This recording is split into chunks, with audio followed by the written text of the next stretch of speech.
وہ کفر اور کفر ہے، تو نام کافر ہے، کام محمد ہے۔ اللہ تعالیٰ نے اس منزل میں ان لوگوں کو گمراہی کے زمانے میں سنبھال کے رکھا، تو اوپر احسان عظیم کرنا ہے رحمت اللہ علیہ وسلم کا۔ یہ رفیری کی بات ہے، آپ کے سمجھ والی بات۔ گمراہ علاقہ ہے، عرب کا کیا علاقہ تھا؟ گمراہ، حضور پاک کہنے سے پہلے وہ گمراہ علاقہ جن کے اوپر آج آپ دیکھتے ہیں کہ ایک اللہ کا احسان ہو گیا، اللہ کے محبوب صلی اللہ علیہ وسلم کا احسان ہو گیا، آئے نا، اور وہ خطہ پاک ہو گیا، اور وہ لوگ آپ پڑھتے ہیں وَصَحَابِ محمد صلی اللہ علیہ وسلم، یہ پڑھتے نا، کیا پڑھتے ہو بعد میں کہتے ہو۔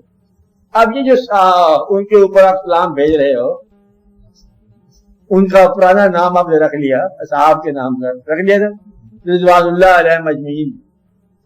اب آپ یہ ان کی جو پہلے والی زندگی پہ آپ عذاب بھیج سکتے ہو، اسلام سے پہلے والی زندگی، جہاں اللہ ان کو جنت میں بھیج دے، ان کو جنت تو ہے جی، اچھا کا مبشرہ جنتی تو لوگ ہیں جی۔ یہ اب ان کی جو پہلی زندگی ہے جو اسلام سے پہلے والی، وہ دوزخ میں جائے گی۔ کیا سمجھے آپ بات؟ وہ گناہ جو معاف ہو گیا، وہ گناہ کیا تھے؟ دعا یہ کرو کہ ایسی نیکی نہ اللہ تعالیٰ تمہیں توفیق دے جو رد ہو جانی ہے۔ آپ بات سمجھے؟ وہ گناہ جو معاف ہو جانے والے ہیں، مطلب وہی بڑی بات ہوتی ہے، یہ خاص بات ہے۔ ایک دعا بہت بڑے بزرگوں کی دعا ہے کہ یا اللہ مجھے ان گناہوں سے بچا جو گناہ دعا کو چھین لیتے ہیں۔ کون سی چیز لیتے ہیں؟ دعا کو چھین لیتے ہیں۔ تو ایسے گناہ سے بچا جس دعا سے بندہ غافل ہو جائے۔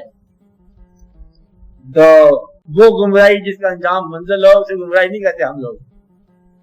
آپ کہہ سکتے ہو کہ یہ بندہ خالد بن ولید ہے رحمۃ اللہ علیہ اور رضوان اللہ علیہ مجمعین میں سے، تو بڑا مسئلہ سیف اللہ ہے، اللہ کی تلوار ہے۔ یہ پہلے سنا ہے دوسرے علاقے میں تھے، اچھا جنگلوں میں خلاف تھے، اب یہ سرکار بندے وہاں خلاف تھے ہمارے، ادب سے بولو گے جو آدمی ادب والے بنا دیے گئے، ان کی وہ زندگی جہاں ادب نہیں تھا وہاں بھی آپ نے ادب لگا دیا۔